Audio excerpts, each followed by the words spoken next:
Un gran poder conlleva una gran responsabilidad. Responsibility. Responsibility. Great responsibility. With great power comes great responsibility.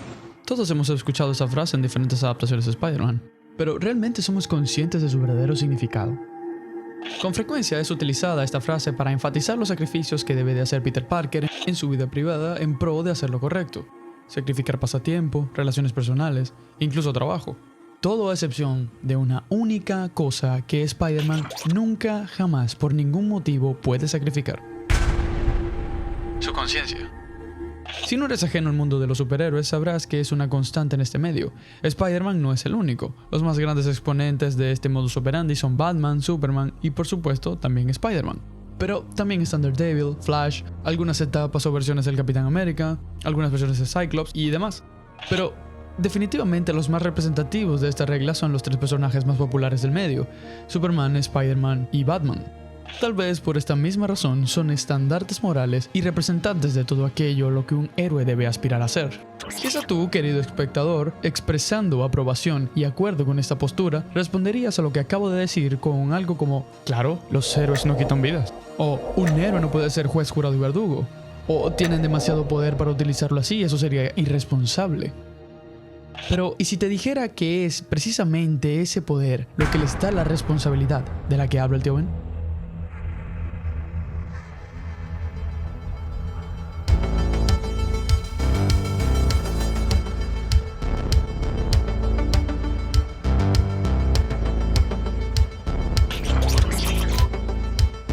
Los superhéroes no son civiles normales sentados en tu casa. Tienen poder. Algunos, muchísimo. Por eso mismo, no deben ser juzgados como un fulano cualquiera, como tu vecino, tu compañero de trabajo, tu amigo de la infancia. Deben ser juzgados como un policía en el cumplimiento del deber, un soldado en pleno campo de batalla, o, mejor aún, como un líder político. Si la comparación te parece descabellada, piénsalo de nuevo. Son personas quienes tienen en sus manos el poder para tomar decisiones cuyos resultados afectan a cientos, a miles o incluso a millones de personas. Te pido que lo tengas en cuenta para el resto del video. ¿Recuerda algún momento en la historia de tu país o de algún otro que conozcas donde otro país se metió a invadirlo? ¿Te puedes imaginar lo que hubiera sido de la historia de este país en cuestión, de tu país, si el gobierno, en ese momento de crisis, hubiera salido en televisión nacional a decirle a la ciudadanía: lamentablemente nos han invadido, pero matar está mal, así que no podemos ir a la guerra? ¿Qué hubiera pasado de la historia de este país en cuestión, de tu país? ¿Qué hubiera pasado con tus familiares, con todo lo que conoces? ¿Te lo imaginas? Un líder político en funciones, cuando decide no actuar contra una amenaza real, está decidiendo con su inacción. Lo mismo pasa aquí. Cuando un héroe deja vivo a un villano que ya ha encarcelado varias veces, la sangre de las futuras víctimas, los daños a la propiedad, las pérdidas generales, cae directamente sobre las manos de este héroe. Creo genuina y honestamente que esa es la responsabilidad real de la que habla el tío Ben. Nunca se trató de no ensuciarse las manos, se trató de hacerse cargo de la responsabilidad, de hacer lo correcto por el bien mayor, sacrificarse y cargar con el peso de estas acciones. Pero, ¿qué es hacer lo correcto? ¿Qué es el bien mayor? ¿A qué me refiero con sacrificios? Hora de hablar de filosofía.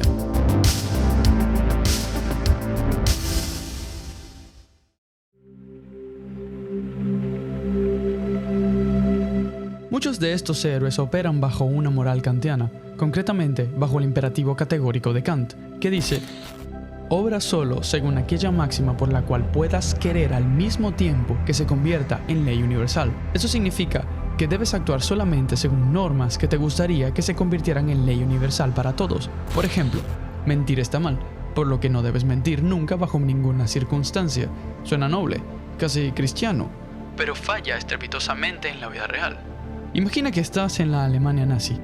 Soldados del Tercer Reich tocan a tu puerta buscando judíos que tienes escondidos en el sótano. Según Kant, no puedes mentir. Si mientes, violas tu máximo universal. Resultado: entregas a las personas inocentes y todas son ejecutadas porque no pudiste mentir.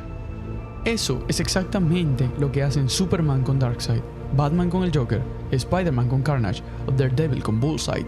Eligen no mentir al soldado del Tercer Reich y entregan inocentes que tienen en el sótano. Habiendo señalado un fallo crítico en el sistema moral kantiano, podríamos concluir que no alcanza para hacer lo necesario para significar en la práctica una mejora tangible al negarse a elegir un mal menor. Es decir, es un sistema moral ineficiente, como señalamos antes. Y ya que estamos hablando del mal mayor y del mal menor, tenemos al personaje perfecto para eso.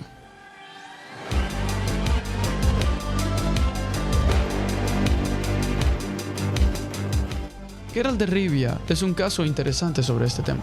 En el mal menor, él dice, el mal es el mal, menor, mayor, mediano, es todo lo mismo. Si tengo que elegir entre un mal y otro, prefiero no elegir. Quizá pueda sonar sabio en primera instancia. Al permanecer neutral, no estaría eligiendo ningún mal sobre otro. Pero la historia del mal menor habla precisamente sobre cómo esta neutralidad es una mentira. En la práctica, Geralt siempre elige. En este caso en particular, mata a Renfri y a su grupo de bandidos, quedando a los ojos de todos como un carnicero. Cuando Geralt hizo esto precisamente para evitar una masacre mucho más grande, y luego de esto carga con las consecuencias el resto de su vida.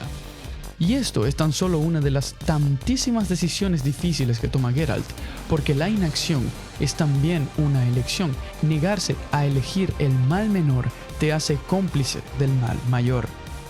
Quizá a esto tú me dirías que los héroes no eligen la inacción, pero una vez más, piénsalo de nuevo. El salvar la vida a villanos, el no tomar acciones lo suficientemente contundentes, termina deviniendo en un mal mayor, todo por no elegir el mal menor, el de darles de baja en ese mismo momento. Por eso es preferible elegir el mal menor. Y podrías pensar que en este caso los héroes no deberían actuar bajo una moral utilitarista. El utilitarismo es la corriente filosófica que dice que la acción correcta es la que produce el mayor bien para el mayor número de personas. Bajo esta postura, darle de baja a una persona para salvar 100 es legítimo, así como darle de baja a 100 para salvar a 100.000. Esto puede sonar inmoral. Se podría argumentar en contra del utilitarismo que la vida humana no puede ser reducida a un número y que toda vida vale lo mismo, que toda vida es sagrada. Pero en este caso en concreto, podría argumentar que quien ha atentado contra la vida de otro ser humano ha renunciado a su vez a su derecho a la autodeterminación y a la libertad, o incluso la vida dependiendo de la gravedad del crimen. Pero no te preocupes, los utilitaristas no son los únicos que me apoyarían en ese planteamiento. Por ejemplo, Aristóteles, quien como sabrán ninguna conversación de filosofía está completa sin mencionarlo, habla de la frónesis como la sabiduría práctica o la prudencia, en la que explica que el hombre virtuoso no sigue reglas rígidas, sino evalúa el contexto y actúa por el bien común. En la Ética Nicómano dice, la prudencia, o la frónesis, es necesariamente un hábito práctico, acompañado de razón verdadera, sobre lo que es bueno y malo para el hombre, refiriéndose a cómo cada situación debe ser evaluada para llegar a la mejor conclusión posible. En casos de guerra, por ejemplo, dice, en política se hace la guerra para tener paz y se trabaja para tener ocio y se realizan cosas necesarias y útiles para alcanzar las cosas bellas, refiriéndose a cómo la guerra y la fuerza pueden ser necesarias para la eudaimonía, que Aristóteles definía como el florecimiento máximo humano. Además de esto, nuevamente, en la Ética Nicómano dice también, debemos aplicar castigos y penas a los que son incurables y se oponen a la virtud. Para el filósofo maestro, el castigo tiene una finalidad correctiva. Si el criminal es incorregible, el razonamiento práctico o la frónesis sugiere que no hay otra salida que la eliminación para que el cáncer no se extienda. Esto suena a pragmatismo moderno. O el pragmatismo moderno suena a Aristóteles. En la República, Platón dice que el filósofo rey, a quien Recuerda, el líder político es igual a un héroe en estos casos. Debe tomar decisiones duras, incluso impopulares, porque su objetivo supremo es el bien común y la justicia, no la aprobación popular. Formados en la sabiduría y el conocimiento de las formas eternas, estos gobernantes son los únicos capacitados para dirigir el Estado hacia su bienestar, a menudo sacrificando intereses individuales. Nuevamente, pragmatismo moderno. Maquiavelo, en El Príncipe, dice: hay tanta distancia de cómo se vive a cómo se debería vivir, que quien deja a un lado lo que se hace por lo que se debería hacer, fomenta antes su ruina que su preservación. Porque un hombre que quiera hacer en todos los puntos profesión de bueno, labrará necesariamente su ruina entre tantos que no lo son. Esto se refiere a que un líder, o en este caso un héroe, que se aferra a la moral personal en detrimento del bien común, termina causando más daño, por lo que Maquiavelo diría que a veces hay que ensuciarse las manos para evitar un mal mayor.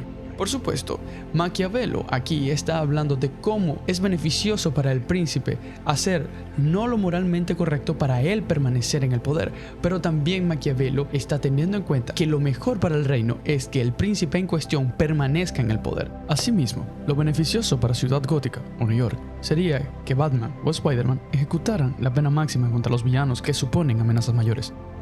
Contra Maquiavelo, se podría objetar que, si bien aconsejaría a un político o un héroe hacer lo necesario para el bien mayor sin importar el costo, él mismo también reconocería que estos casos serían moralmente incorrectos, objetivamente hablando. Sin embargo, aún tengo dos cartas que jugar.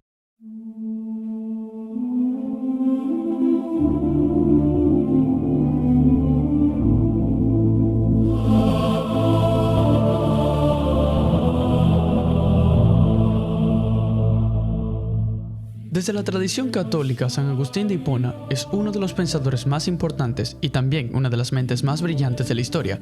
En su epístola 189 hacia Bonifacio, escribe: no se busca la paz para mover la guerra, sino se mueve la guerra para conseguir la paz. Sé pues pacífico al combatir, para que los que vences lleguen al beneficio de la paz, venciéndolos a ellos. El filósofo y santo hombre defendió la guerra justa, argumentando que quienes actúan bajo la autoridad legítima para castigar el mal, de ninguna manera han violado el mandamiento "no matarás". Y si te parece que un santo no es suficiente, te presento al más santo de los sabios y al más sabio de los santos. Santo Tomás de Aquino, en la Suma Teológica 2.2, cuestión 64, habla extensamente sobre diferentes cuestiones del homicidio y cómo en ocasiones es lícito y legítimo. Dícese de un hombre que es peligroso e infeccioso para la comunidad: es laudable y saludable que sea muerto para salvaguardar el bien común, como quien amputa un miembro gangrenado para salvar el cuerpo entero.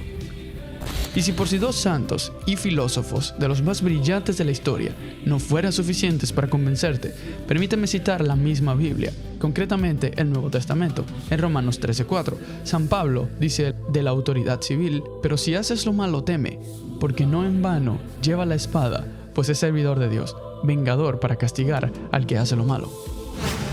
Como hemos visto, es legítimo el aplicar la pena máxima a amenazas mayores, no por violencia, no por venganza, solo por justicia.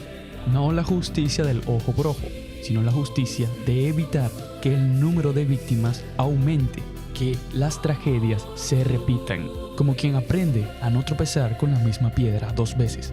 Tanto Maquiavelo, desde el más sensato pragmatismo, pasando por el utilitarismo, volviendo al pensamiento clásico y concluyendo en la moral católica, hay suficientes argumentos de peso filosófico para llegar a esta conclusión y reclamar a los héroes que no están haciendo bien su trabajo.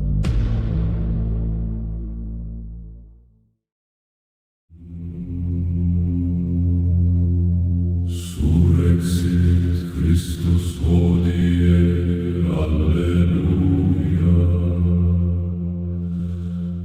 Es importante citar fuentes católicas para tratar con particular énfasis a Daredevil. El hombre sin miedo es católico, o eso es lo que se supone. Puedes estar seguro de que lo verás rezando y sintiendo culpa en cómics o diferentes adaptaciones, pero nunca se le ha visto leyendo a Santo Tomás de Aquino o a San Agustín de Hipona, a pesar de que se ha mencionado que los debates de teología no le son ajenos, o a la doctrina de la guerra justa, muy a pesar de que este tema es particularmente de su interés. Podría decirse que el diablo de Hell's Kitchen es un católico de conveniencia. Usa la fe cuando le conviene para justificar su pacifismo, pero ignora toda la tradición católica que permite la legítima defensa y la pena capital cuando se protege a los inocentes. Esto es profundamente incongruente. Por supuesto, permítanme aclarar, es justo y necesario que Matt Murdock, como católico, crea en el valor de la compasión y de la misericordia. Debe de creer en el perdón y en la santidad de la vida. Debe también ser pacífico, pero ser pacífico no significa ser pacifista. Es justo y necesario el perdón y la misericordia, pero ¿qué me dices de la misericordia a las víctimas de Bullseye, Kingpin o Muse? La vida es sagrada, pero ¿qué me dices de la vida de las víctimas? Aquino y Agustín le dirían a Daredevil que la fe no te obliga a ser pasivo, te obliga a proteger a los inocentes, aunque luego respondas ante Dios. De eso se trata la doctrina de la guerra justa. De eso, de hecho, se trataron las cruzadas. Quizás, en mi contra, se podría argumentar que estos filósofos católicos argumentaban que solo quienes tienen la autoridad otorgada por la ley, que se supone viene de Dios, son quienes pueden llevar a cabo ejecuciones contra otros seres humanos. Y eso es un buen punto, de hecho. Pero, ¿quién a los héroes les ha dado los poderes y las habilidades de las que hacen uso? ¿Quién les ha dado el poder, la responsabilidad y con ella, claro, la autoridad? ¿Quién, sino Dios? Esto es lo que un católico como Matt Murdock pensaría. Ya que tengo estas super habilidades, también tengo la responsabilidad de utilizarlas en el bien de las personas, ordenando mis acciones para el bien y asimismo ordenándolas hacia Dios. Eso es algo que también le diría a Aquino. Daredevil podría y debería aplicar la pena máxima a las mayores amenazas. Y si le pesa la conciencia, rezar un Padre Nuestro y pedir perdón, cumplir su penitencia de creer lo necesario, pero tiene que tener en cuenta que salva a miles de vidas al impedir más muerte, más caos y más destrucción. Ese es el verdadero deber.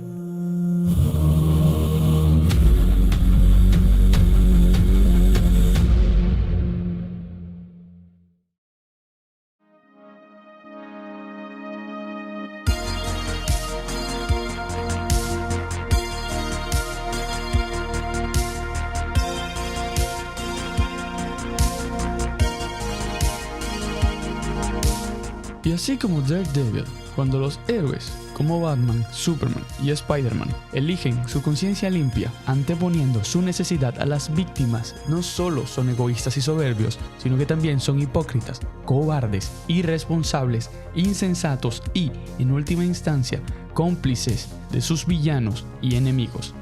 Spider-Man, de cuyos cómics es la gran frase de gran poder y de la gran responsabilidad, no cumple para nada con este principio del poder y la responsabilidad. El poder le da la responsabilidad de decidir y de elegir el bien, pero Peter elige la inacción y luego sufre cada muerte que no puede evitar, solo que sí, siempre la pudo evitar, si hubiera tomado la elección de la fuerza letal, pero no aprende y no quiere aprender. Al dejar vivo a un villano que es consciente es una amenaza, está permitiendo que se perpetúe el ciclo de muerte y terror. De nuevo, es un cómplice. Batman, a quien se la hemos estado dejando barata hasta ahora, puesto que se podría decir que es el más criticable, ya que es quien la tiene más fácil desde el punto de vista de la decisión, ya que ningún otro superhéroe tiene una galería de villanos tan monstruosa, moralmente hablando, como él. Sin embargo, el Caballero de la Noche, con el mayor cinismo, te diría probablemente algo como: si matas a un asesino, el número de asesinos sigue siendo igual. Pues mata a 2. No sé, digo. Cada vez que deja vivir al Joker, es cómplice de las siguientes masacres. Gotham sangra por su trauma personal. Cabe destacar que las versiones del cine de Batman, las cuales son las más famosas, casi sin excepciones han cruzado la línea, o por lo menos por etapas. No estoy seguro de qué tan factible sea contarlas, ya que el Batman de Burton mata al Joker por una venganza personal, no por justicia, lo cual ya dije que no era el enfoque correcto. Así pues, el Batman de Affleck se le presentó como una versión que estaba cansado y había perdido la fe, y luego la recobraba al conocer a Superman, por lo que, según tengo entendido, dejaría de eliminar criminales. A mi parecer, el que mejor aplicó la razón en este tema, aunque con problemas, fue el Batman de Bale y Christopher Nolan. Equilibrio entre compasión y pragmatismo. Pero hablando de las versiones regulares de Batman, la constante es que este no es capaz de ejecutar al Joker. Y digo más, personajes que sí están dispuestos a ir más allá, como Azrael o Red Hood, son sistemáticamente neutralizados por Batman, por lo que no solo no es capaz de hacer lo necesario, sino que también es un obstáculo. Tengo que decirlo de nuevo, cómplice. Batman, haz lo mismo que Daredevil. Haz lo necesario, o por amor a Dios, deja que alguien más lo haga por ti, y luego reza y pide perdón por tus pecados. Objetivamente, estás salvando a miles de vidas. Para los que se preguntan, ¿por qué Batman rezaría? Pues, entérense, Batman es católico. No estoy seguro de qué tan practicante, pero católico al fin y al cabo. Confirmado por Frank Miller y Chuck Dixon. ¡Viva Cristo Rey! Por último, Superman.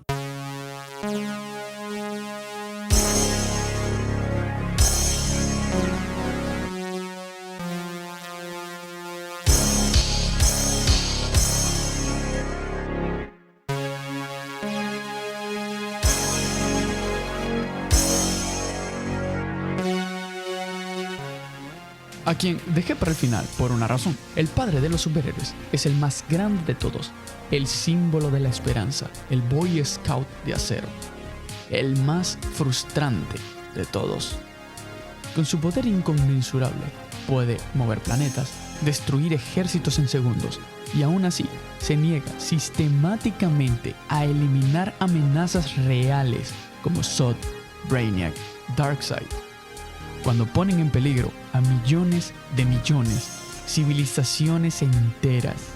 Aún teniendo en cuenta que muchos de estos casos son seres que sostienen la vida de una manera distinta a la humana. Sin embargo, no es por eso particularmente, sino porque Superman es quien ha sido objeto de desarrollo del mismo tema del que estamos hablando. En el 2012 se adaptó a película animada la historia de Superman vs. la Élite, que pretende responder a la pregunta del por qué Superman no debe tomar las vidas de sus enemigos. Y es el ejemplo perfecto de cómo intentan defender esta postura de la forma más deshonesta posible. La película empieza planteando el debate de manera interesante. Surge la élite, Manchester Black y su grupo, que sí está dispuesta a ejecutar criminales y terroristas peligrosos porque la gente está harta de que se escapen una y otra vez. Cosa completamente entendible, no jodas. Superman se ve obligado a cuestionar su código moral y hasta cierto punto pareciera que la película pretende tomarse en serio la pregunta y quizás animarse a responderla, desarrollándola de manera correcta. Pero al final hacen trampa de una manera cobarde y manipuladora.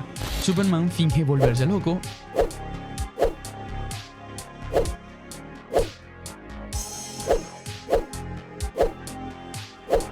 finge matar a la élite con brutalidad extrema, les da un susto de muerte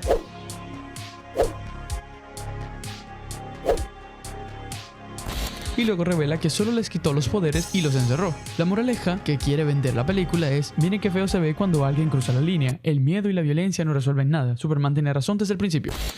En serio, es muy deshonesto. La película no se atreve a mostrar a Superman matando a alguien que de verdad se lo merezca. Por ejemplo, Atomic Skull, que aparece en la misma película y es una amenaza gigante. En vez de eso, lo ponen a fingir ejecutar a la élite, que precisamente estaban haciendo lo que la película finge debatir: ejecutar criminales y terroristas peligrosos. Entonces no solo no ejecuta a ningún criminal o alguien que amenaza la vida de otras personas de manera directa, sino que además evade el debate final. Primero, amañando la conversación al introducir que en realidad la élite son criminales reformados. Esto es ensuciar el pozo para hacerte estar de parte de Superman forzosamente. Segundo, desde el principio, el bando de los que están en contra de la postura de Superman es constantemente ridiculizado. También, cuando Manchester Black elimina a Atomic Skull, lo hace desde una posición de venganza y violencia, y ahí también se ve como los que supuestamente están teniendo un debate honesto son en realidad unos psicópatas. Y todavía Superman tiene las super pelotas de presentar respetos hacia el criminal. Aún así, la película tiene genuinamente un punto.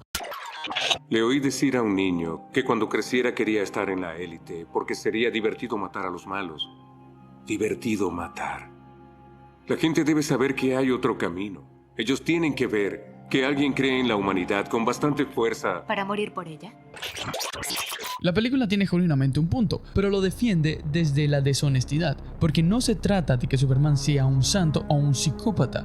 Hay un punto medio al que se puede llegar. Superman no tiene que darle de baja a todo villano que se le cruce, solamente a los que de verdad representen amenazas muy serias o quienes ya ha probado que no se pueden rehabilitar. Pero esta película, que pretende tratar el tema con madurez, se va por la salida fácil, y esto no es casualidad. Es un patrón que se repite una y otra vez en los cómics y en las historias, cuando intentan responder o hacerse la pregunta de manera genuina de si los héroes deben o no tomar las vidas de los supervillanos que representen una amenaza.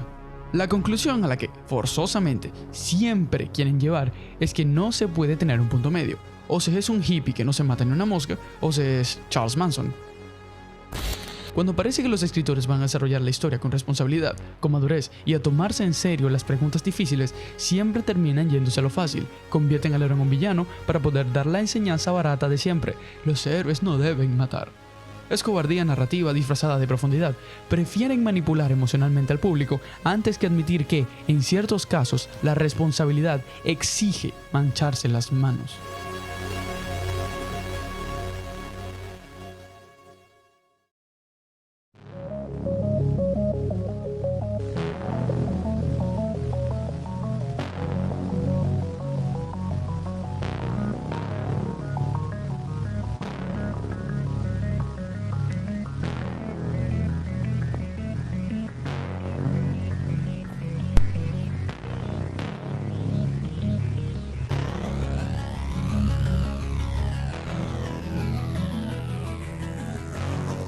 Además de todo lo antes mencionado, tampoco se tiene en cuenta el efecto disuasorio que podrían causar esas acciones. Piénsenlo por un momento. Una vez más, volviendo al tema de los políticos o de los estados, las armas nucleares no se usan casi nunca, pero evitan guerras a gran escala precisamente porque existen. Lo mismo pasa con los héroes. Imagina una New York donde Spider-Man tomó la vida de Green Goblin, o Daredevil ejecutó a Bullseye. O una Gotham, donde Batman por fin hizo lo que había que hacer con el Profesor Pig, Firefly o el Sombrerero Loco. Muchos criminales de repente empezarían a imprimir currículums para buscar chamba en McDonald's, porque el mensaje sería clarísimo: si quieres seguir este camino, no vas a terminar en Arkham o en Rikers, vas a terminar en una fosa común. Sin que necesariamente sea del todo cierto. Permítanme aclarar, no se trata de matar a todos los villanos, solo aquellos que, aunque estén presos, siguen presentando un riesgo real de escape o de seguir ordenando muertes desde la celda.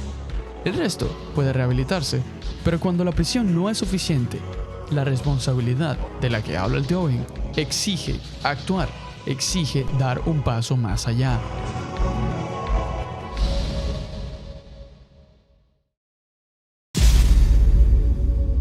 La responsabilidad de un superhéroe recae en no evitar a toda costa hacer lo necesario, sino proteger al mundo, aunque eso signifique sacrificar su propia conciencia. Ya lo dijo cierta maestra aire, el avatar Yang Cheng. Pero esto no se trata de ti, se trata del mundo. Tu deber te obliga a sacrificar tus propias necesidades espirituales y a hacer lo que sea necesario para proteger el mundo. En la vida real, a veces no hay de otra manera. A veces, la decisión más moral es la más dura. De eso se trata el sacrificio de un héroe. Aunque ya vimos que incluso hombres santos estarían de acuerdo en ver con buenos ojos el eliminar definitivamente amenazas de la vida de inocentes. Pero tampoco se trata de eliminar toda clase de criminales. Para todo hay matices, y la verdadera madurez se encuentra en el correcto discernimiento para hacer realmente lo correcto. Sí.